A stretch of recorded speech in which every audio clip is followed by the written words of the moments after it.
pour cette dernière semaine d'avril 1941, bien entendu, nous sommes avec l'historien yougoslave Stevan Pavlović, qui a écrit un très remarquable ouvrage sur l'histoire de la Yougoslavie, parce que presque toutes ces actualités allemandes que nous allons voir tout de suite sont consacrées à la victoire sur la Yougoslavie et sur la Grèce. Stevan Pavlović, vous étiez gamin sans doute en 41, mais quand même, vous avez gardé des souvenirs, puisque vous viviez dans les Balkans à cette époque. Est-ce que vous pouvez vous rappeler un petit peu l'impression que ça a fait sur votre famille et sur vous, toute cette histoire? Oui, les premiers souvenirs, les premières impressions remontent vraiment à une semaine avant la guerre, au coup d'État du 27 mars 1941, qui renverse la Régence et le gouvernement qui ont adhéré au pacte tripartite. Et il y a le sentiment de fierté de n'avoir pas poursuivi cette ligne, de s'être allié avec les anciens ennemis et d'avoir, pour ainsi dire, trahi les anciens alliés. Ça, et puis alors, après ça, évidemment, l'attaque allemande et le sentiment d'incertitude, parce que j'étais alors comme enfant en Roumanie, à Bucarest, vu donc un peu en marge de profil, surtout dans un pays qui était déjà occupé par les Allemands, qui étaient là en tant qu'alliés, bien entendu, en Roumanie. Et la peur de l'Allemand en uniforme. Elle était vive, donc, et comme enfant, vous aviez un sentiment anti-allemand très vif. Ah oui, mais enfin, qui m'a été inculqué par des souvenirs familiaux de la Première Guerre, et puis de la francophilie. Évidemment, toute la famille et toute l'opinion publique avait suivi la campagne de France, et on ressentait la capitulation, la débâcle française. Eh bien, vous allez vivre des heures désagréables, là, puisqu'on va voir le triomphe des armées allemandes, et on va les voir entrer d'abord en Croatie, puis à Belgrade, et ensuite nous verrons les actualités françaises de zone libre.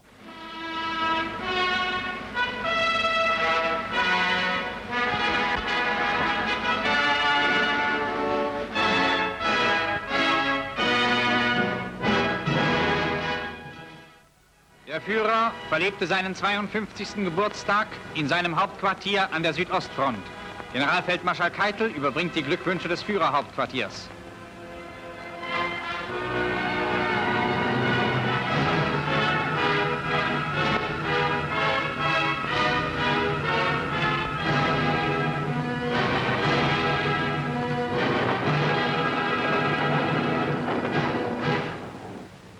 Reichsmarschall Hermann Göring trifft ein.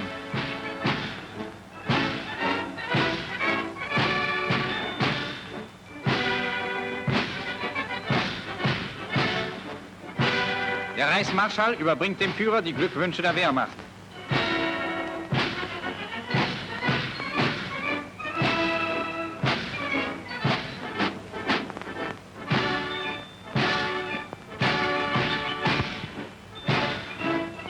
Der Führer nimmt die Meldung des Begleitbataillons entgegen.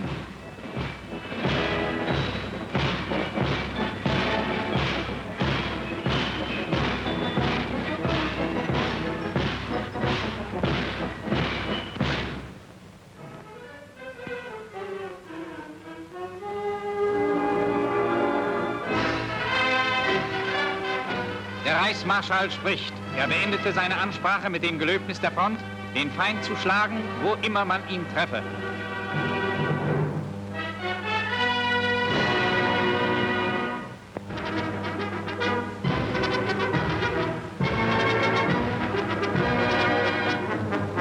Ein Unteroffizier aus der Steiermark.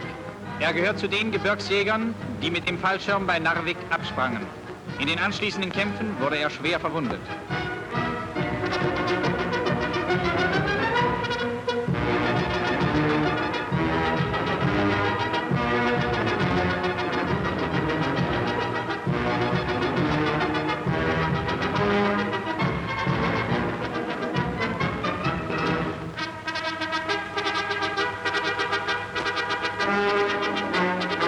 Der Führer im Gespräch mit seinen engsten Mitarbeitern.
Anmarsch der deutschen Truppen in Agram. Die kroatische Bevölkerung grüßt ihre deutschen Befreier mit jubelnder Begeisterung.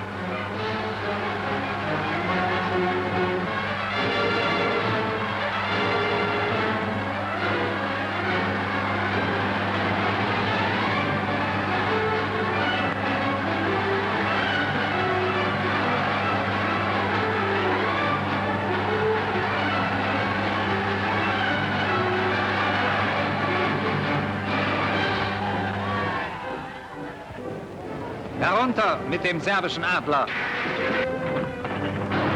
Am 15. April wurde der unabhängige Staat Kroatien proklamiert. Der kroatische Selbstschutz wird organisiert und bewaffnet.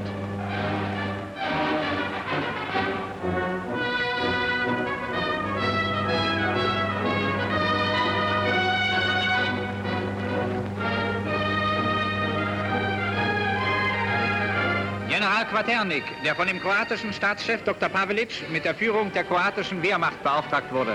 General Quaternik hat als österreichischer Offizier am Weltkrieg teilgenommen. Vereidigung auf den neuen Staat.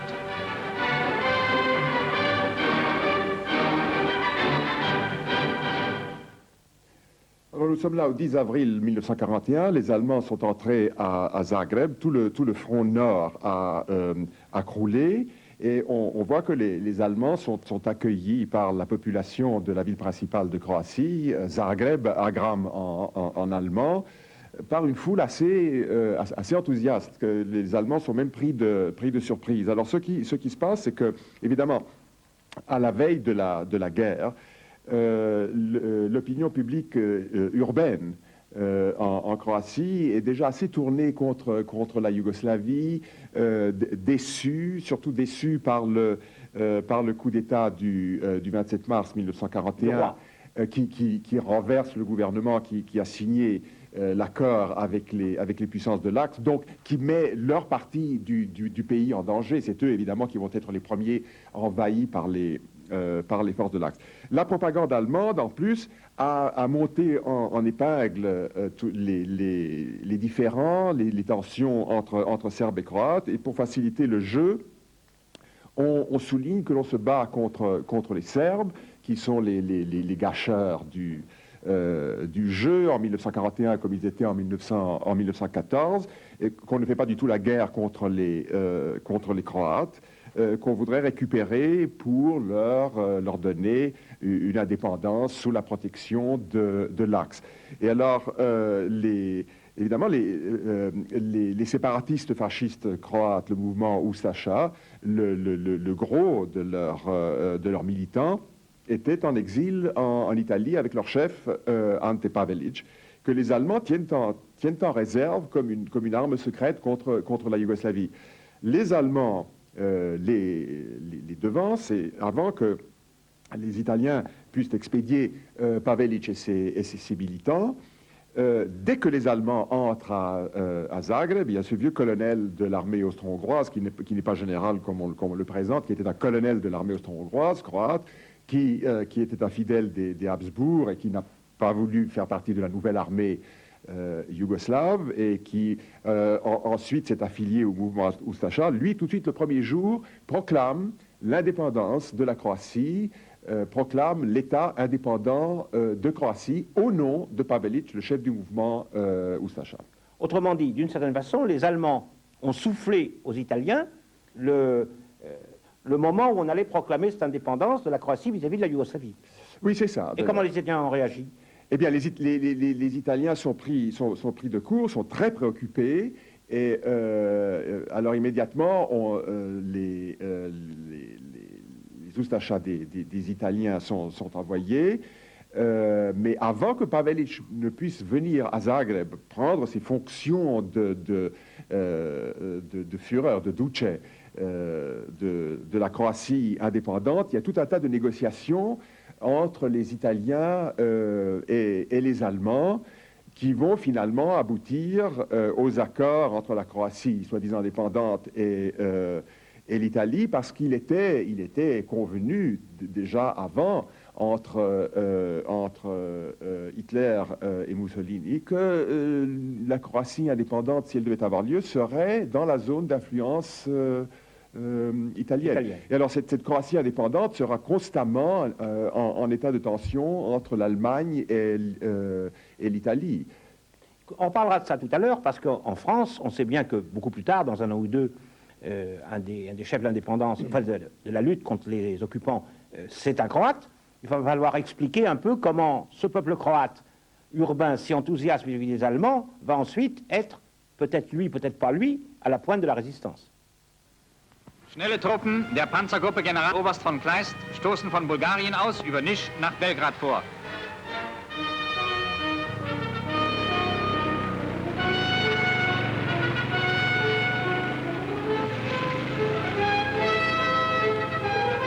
Zur gleichen Zeit greifen Verbände der Waffen-SS von Norden und Westen aus an. Auch an der bulgarischen Grenze wird der Feind nach heftigen Kämpfen geworfen. Eine Holzbrücke, die serbische Verbände auf ihrer Flucht in Brand steckten, wird gelöscht.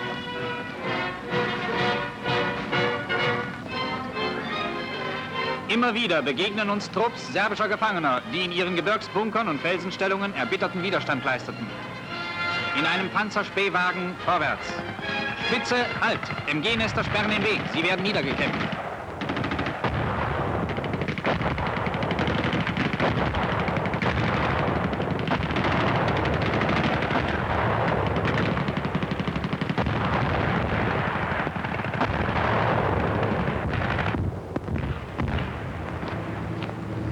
Serbische Verwundete.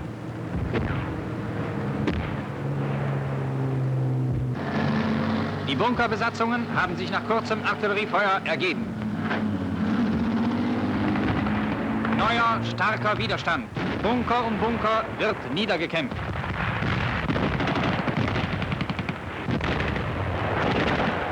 Führte über zerklüftete Berge und durch unwegsames Land. Ungeheuer waren die Anstrengungen und erbittert der Kampf. Nun ist der Sieg vollkommen.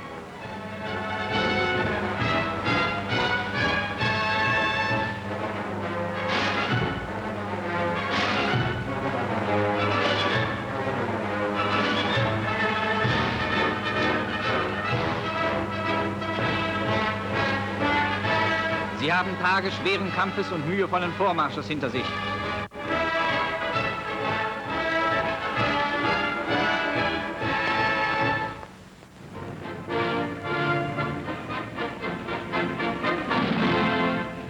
Vor der Skupština, dem jugoslawischen Parlament, nimmt Generaloberst von Kleist den Vorbeimarsch seiner Truppen ab.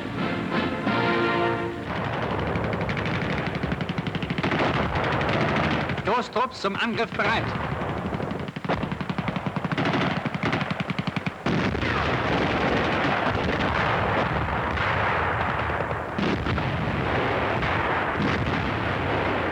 Vor uns eine vom Feind besetzte Ortschaft.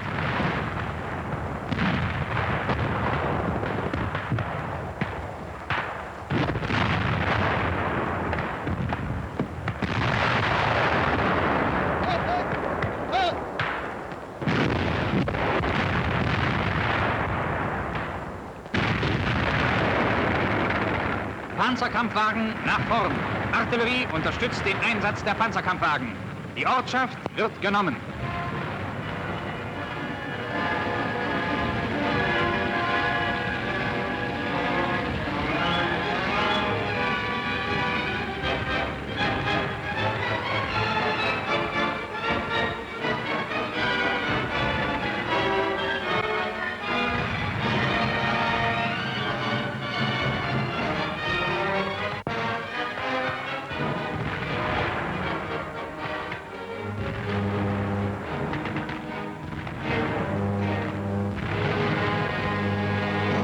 Straße B. Es darf keinen Aufenthalt geben.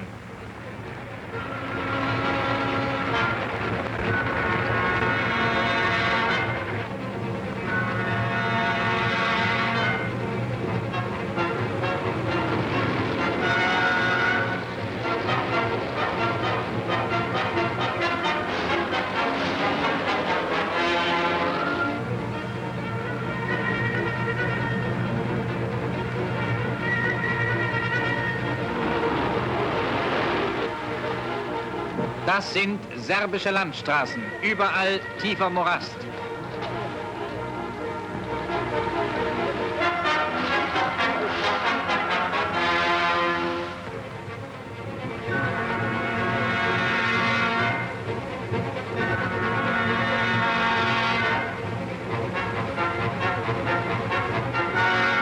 Infanteriespitze ist auf neuen Widerstand gestoßen. Heckenschützen unterstützen in ihrem blendenden deutschen Hass die regulären serbischen Truppen.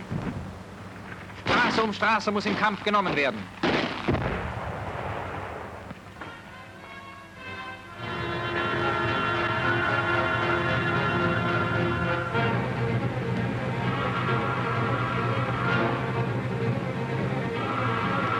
Wegweiser für die einzelnen Kolonnen und Formationen.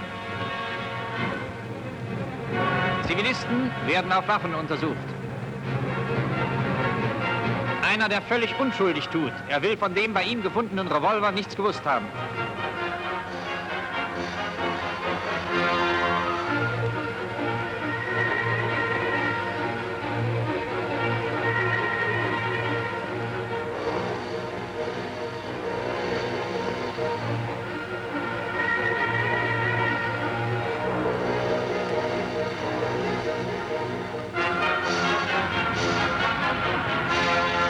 Durch die gesäuberte Ortschaft geht es weiter, Belgrad entgegen.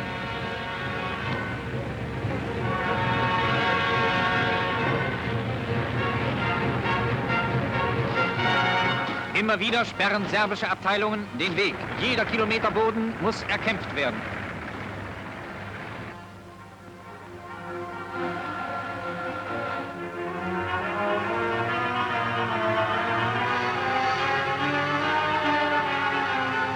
Ein gefangener jüdischer Offizier.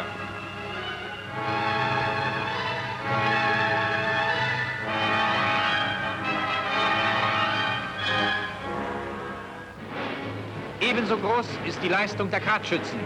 Gradschützen im Kampf. Schnell ist das MG klar.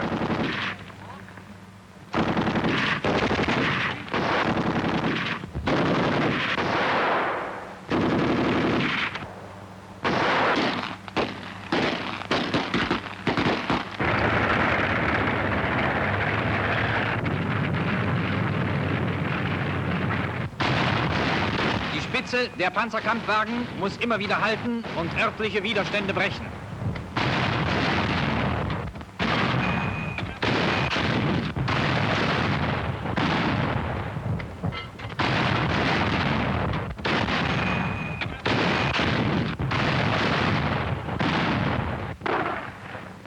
Überall lauern versprengte Abteilungen der Serben. Gehöft um Gehöft muss vom Feind gesäubert werden.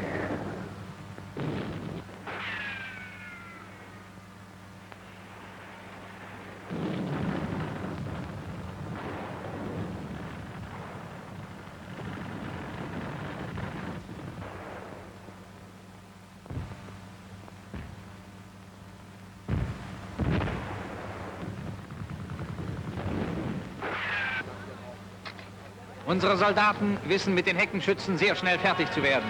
Wo der Serbe Widerstand leistet, wird er unerbittlich vernichtet.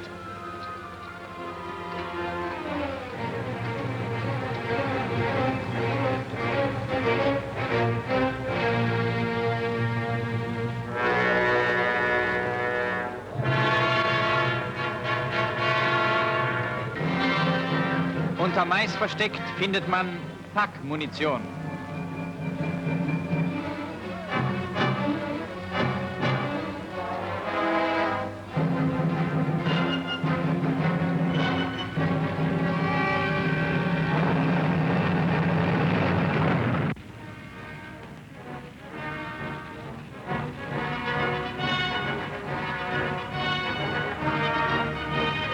Rechts und links der Straßen die Trümmer einer geschlagenen Armee.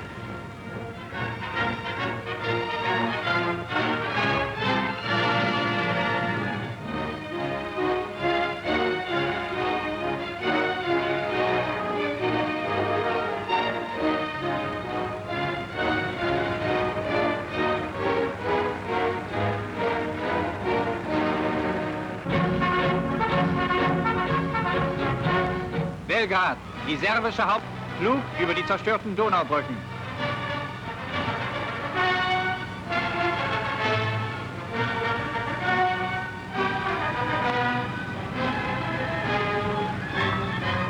Unter uns die schweren Forts der Festung Belgrad. Gleich am ersten Tage der Feindseligkeiten griff die deutsche Luftwaffe die militärischen Ziele der Festung vernichtend an und schickte Tod und Verderben über die Hauptstadt Jugoslawiens, den Sitz der Kriegsbrandstifter auf dem Balkan.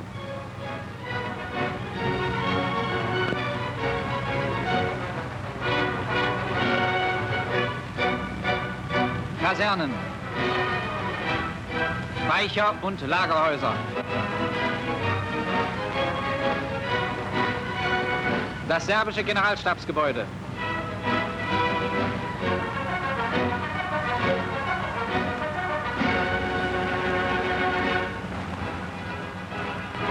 Fahrt durch Belgrad.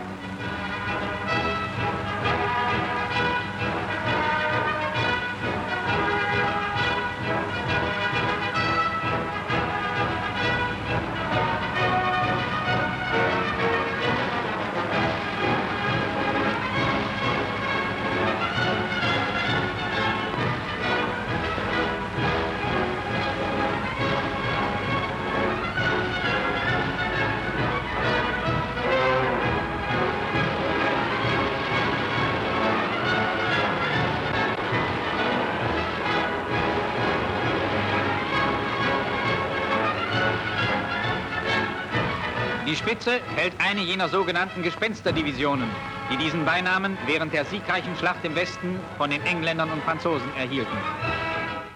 Am 12. Tage des Feldzuges streckt Jugoslawien die Waffen. Am 18. April, 12 Uhr mittags, tritt auf dem serbischen Kriegsschauplatz Waffenruhe ein.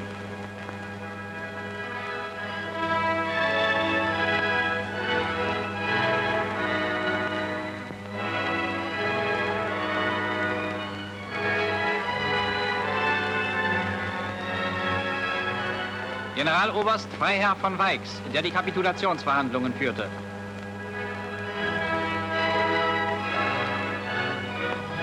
Der Führer erhält in seinem Hauptquartier die Nachricht von der bedingungslosen Kapitulation. Wie bei den bisherigen Offensiven im Osten und Westen leitet der Führer auch im Südosten als oberster Befehlshaber der Wehrmacht seine Armeen vom Hauptquartier aus. Links Generalfeldmarschall Keitel und Generalfeldmarschall von Brauchitsch.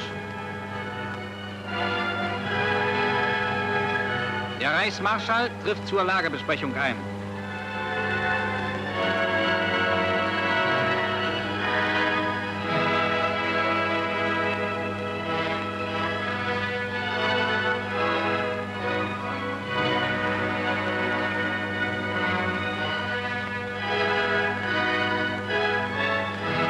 Besprechung der weiteren Operationen im Befehlswagen des Führerzuges.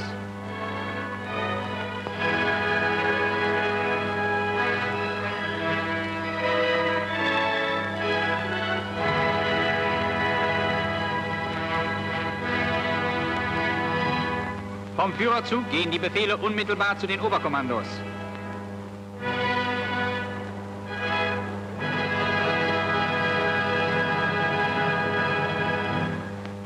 Nach der Kapitulation des serbischen Heeres geht es mit verstärktem Druck gegen die griechischen und englischen Truppen.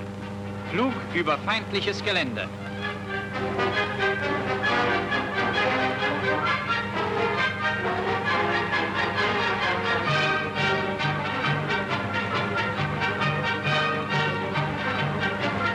Unter uns auf der Passstraße endlose englische Kolonnen, die, wie das Reuter-Büro berichtete, rückwärtige Stellungen beziehen.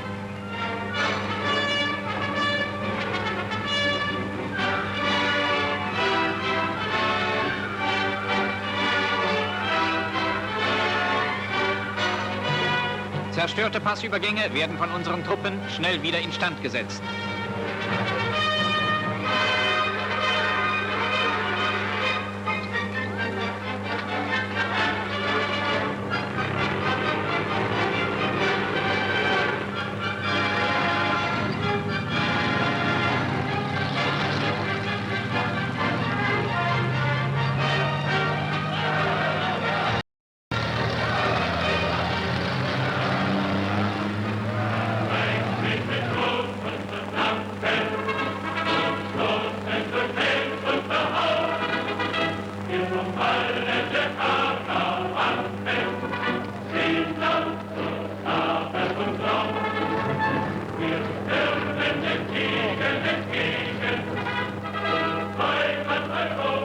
Beschränkte Brücken sind keine Hindernisse.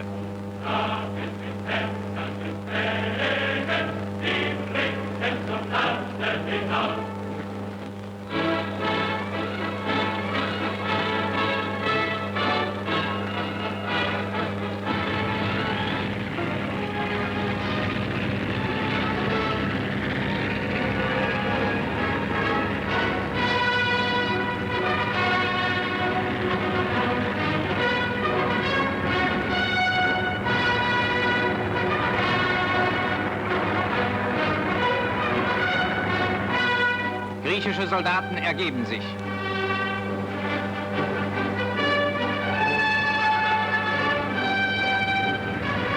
Inzwischen rücken immer neue Truppenverbände in Saloniki ein. Die Besetzung der Küste des Ägäischen Meeres wird planmäßig durchgeführt.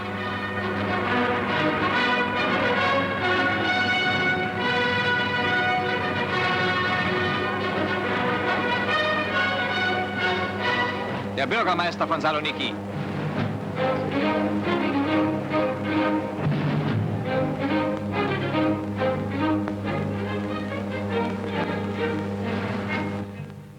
Oui, juste un mot, seulement pour observer que les Grecs de Salonique, il n'y en a pas un qui acclame les troupes allemandes, pour rappeler que la Bulgarie a bien servi de point de départ à l'attaque, d'une part contre la Yougoslavie, d'autre part contre la Grèce, et aussi pour dire que les Anglais avaient demandé aux Grecs de se replier plus vers le sud, mais jamais les Grecs ne pouvaient l'accepter parce qu'ils avaient résisté presque victorieusement même aux Italiens, et ils ne voulaient pas, sur la demande ou l'injonction des Anglais, perdre tout le nord du territoire, ce qui a été à l'origine d'un désastre, ou du moins ça a avancé un petit peu un désastre qui aurait été de toute façon pour les Grecs inéluctable quand les blindés allemands s'en sont mêlés.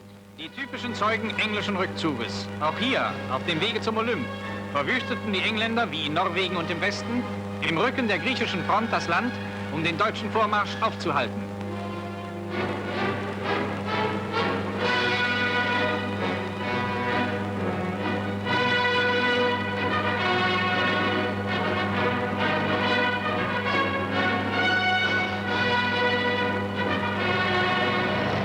Schnellen Truppen des Heeres und der Waffen-SS gelingt es, den Engländer am Aliakmon zum Kampf zu stellen.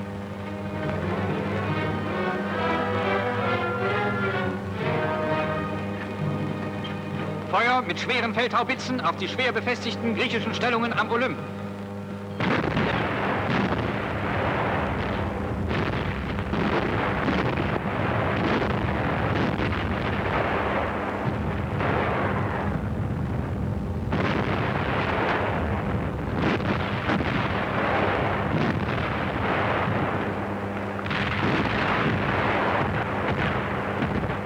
Pionierstoßtrupps vor dem Einsatz.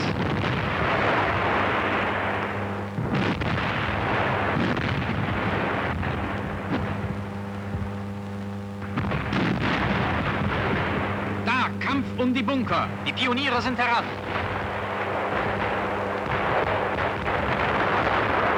In zähem Kampf arbeiten sich Sturmpioniere und Infanterie weiter vor.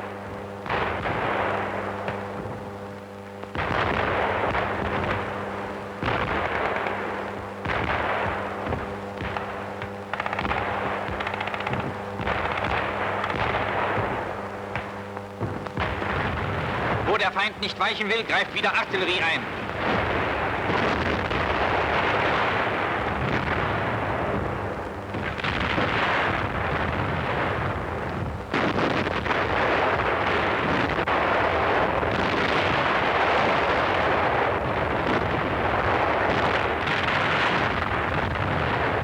Einsatz der Luftwaffe.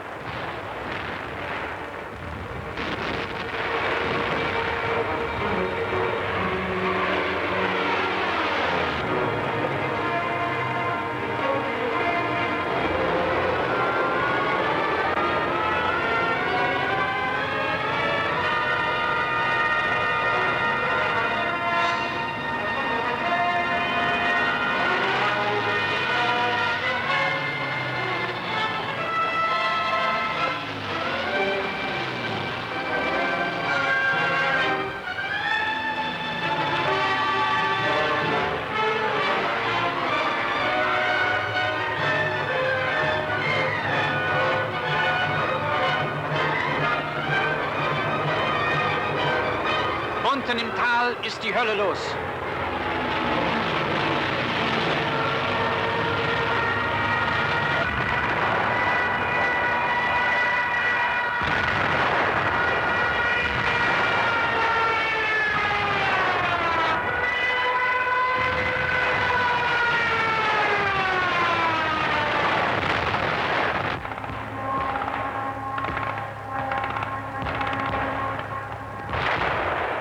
Vorwärts über einen Bach, der hart umkämpft wurde.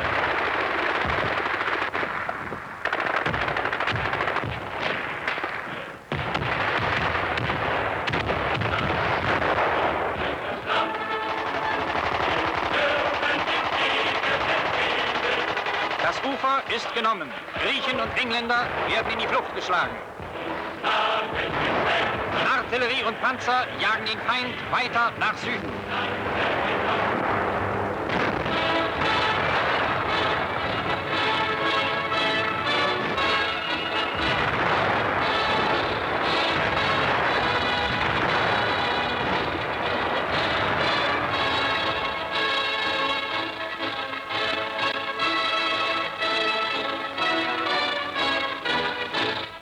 Dites-moi, Stéphane Pavlovitch, la Yougoslavie a été vaincue en 3 semaines, mais on sent, au travers des images, qu'il y a eu une résistance populaire. Et puis après, on sait ce qui s'est passé. La résistance yougoslave a été extraordinaire plus tard. Comment ça s'explique? Ben, c'est une résistance qui est une guerre civile en même temps. Et alors que dans l'est du pays, il y a deux résistances. Il y a la résistance des restes de l'armée du paysanat serbe sous Mihailovic et la résistance communiste. À l'ouest du pays, dans l'État indépendant de Croatie, il y a la résistance spontanée des rescapés des massacres, parce que les fascistes croates veulent résoudre le problème de l'implantation serbe dans leur milieu. Et c'est ça, évidemment, c'est là que Tito, qui est croate bien sûr, mais enfin ça n'a pas d'importance, parce que c'est un communiste qui est au-dessus de ces divisions ethniques, c'est ça qu'il va utiliser. Donc il va, de ces gens complètement déracinés, il va les transformer dans son armée révolutionnaire qui va ensuite le mener au pouvoir. Vous l'avez dit comme ça en glissant, il y a donc eu des massacres de Serbes par les Croates, les Hongrois et les Allemands, ou seulement? Eh bien, les massacres, vraiment, ont eu lieu de la part des Oustachas, des fascistes croates, dans leur État indépendant de Croatie. Là, c'est une tentative très brutale d'une solution finale du problème des Serbes orthodoxes dans leur grande Croatie. Alors ensuite, il y a évidemment la répression allemande. Qui est organisée, ordonnée, mais très brutale et très forte. Et puis, il y a des bavures de la part des Hongrois dans leur territoire d'occupation. On a une idée du total des victimes pendant ces premières semaines? Ça, c'est une grande... pendant les premières semaines, ça, c'est difficile à dire. Il y a autour d'1 million de Yougoslaves qui ont péri pendant la guerre, mais hélas, sans doute qu'il y a plus de Yougoslaves qui ont été tués par d'autres Yougoslaves que par des troupes ennemies. On va voir maintenant tout à fait autre chose, les actualités de Vichy.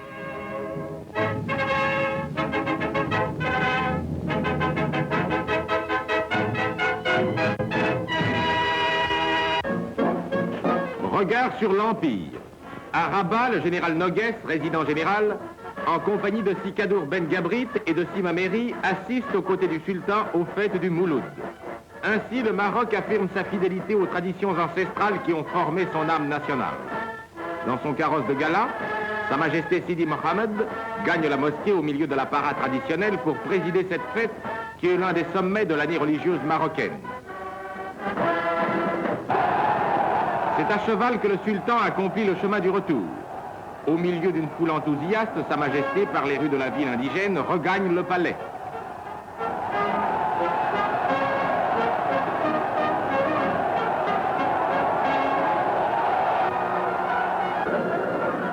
La fête du Mouloud est également l'occasion de la réunion annuelle de tous les chefs et notables du Maroc venus apporter à leur souverain l'hommage de leur fidélité.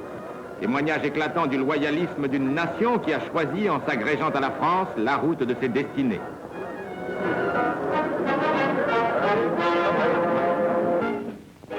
Regard sur l'Empire. À Alger, la Légion des combattants, dont l'importance ne cesse de croître, organise une grandiose manifestation sportive présidée par le général Végan, délégué général du gouvernement en Afrique. La présence de nombreux athlètes venus de tous les centres algériens devait assurer à cette manifestation un lustre incomparable. Précédés par l'arrivée du flambeau olympique, les démonstrations et les matchs se succèdent jusqu'au soir devant une assistance aussi nombreuse que choisie.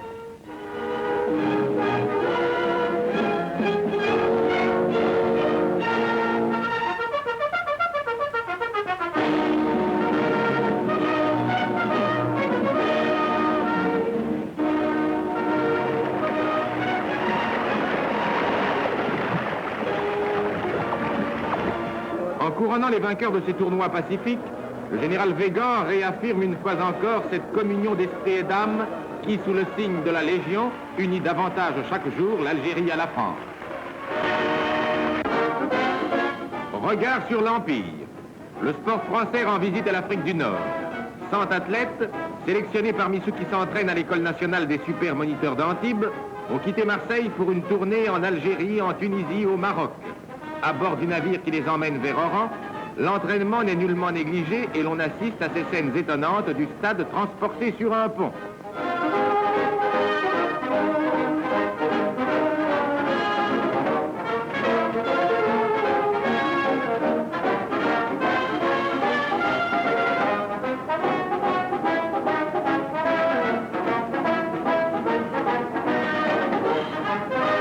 Oran, la terre d'Afrique. Alors commence le périple qui va mener les athlètes de Rabat à Alger et d'Alger à Tunis, en passant par tous les centres de l'Afrique du Nord. En même temps que cette nombreuse mission athlétique qui va présenter le sport français, M. Jean Borotra, commissaire général au sport, arrive en Algérie. Accueilli par l'amiral Abrial, gouverneur général, M. Jean Borotra va au cours de cette tournée donner sous le signe de la joie physique de nouvelles raisons à la communion franco-africaine. Regard sur la France. Sur la France adolescente et enfantine qui forme l'espoir de demain. À Vichy, au pavillon Sévigné, le maréchal a voulu marquer quel intérêt il attache à la jeunesse et à l'enfance. À l'ombre du drapeau hissé par un enfant de la zone interdite, une cinquantaine de garçons et de filles venus des deux zones sont accueillis par le chef de l'État. Choisis pour l'activité qu'ils ont déployée au profit du Secours national, ils transmettront à tous leurs camarades cette affection paternelle que le maréchal a toujours manifestée à l'égard de la jeunesse de France. En recevant ces enfants, en leur parlant, c'est à tous les petits Français que le maréchal s'est adressé, à tous les petits Français dont il disait « Ils sont l'espoir du pays, j'ai confiance en eux ».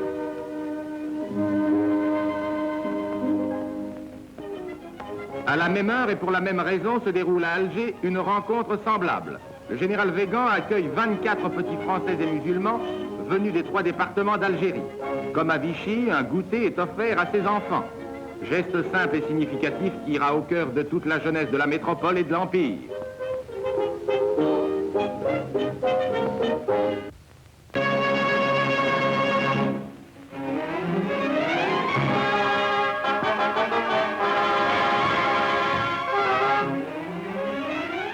Aujourd'hui, c'est le Béarn, c'est la Bigorre, c'est la Gascogne et le Pays Basque qui reçoivent la visite du maréchal Pétain qu'accompagne l'amiral Darlan. À Lyon, c'était l'industrie, à Marseille, c'était l'Empire, à Toulon, la marine, à Saint-Étienne, les ouvriers, à Grenoble, les montagnards qui avaient accueilli le chef de l'État. Aujourd'hui, c'est sous le signe de la paysannerie que se place le voyage du chef.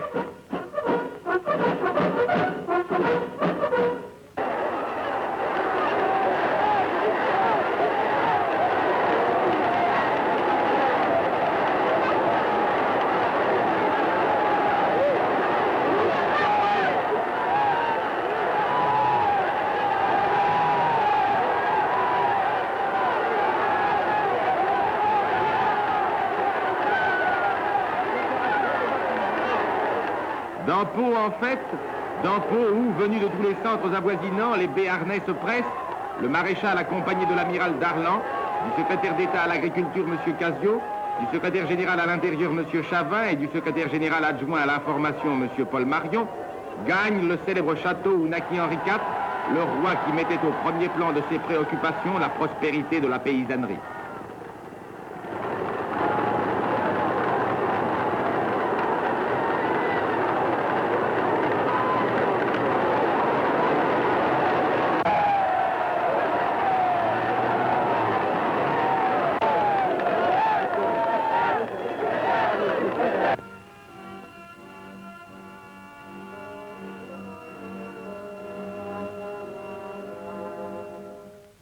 Ici, dans ce château historique, où l'un des plus grands rois de France a pris à regarder le monde, sur cette terrasse où il contemplait les cimes enneigées des Pyrénées, le maréchal prend contact avec les principales autorités de la région.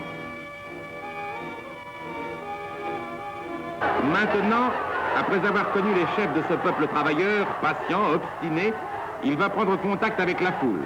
Et de cette tribune, c'est par-dessus la foule de ses auditeurs à tous les paysans français qu'il s'adresse. Paysans français, l'immense désastre matériel et moral qui a bouleversé notre malheureux pays et dont il souffre encore, a atteint profondément la paysannerie. Celle-ci collabore en ce moment à la tâche la plus difficile et la plus urgente, c'est le ravitaillement des populations. Aux agriculteurs, je demande instamment, une fois assurée leur subsistance, de livrer exactement leurs produits à la consommation et aux consommateurs de se plier volontairement aux réglementations qu'impose la dureté du temps présent. Il s'agit d'une discipline vitale pour tous.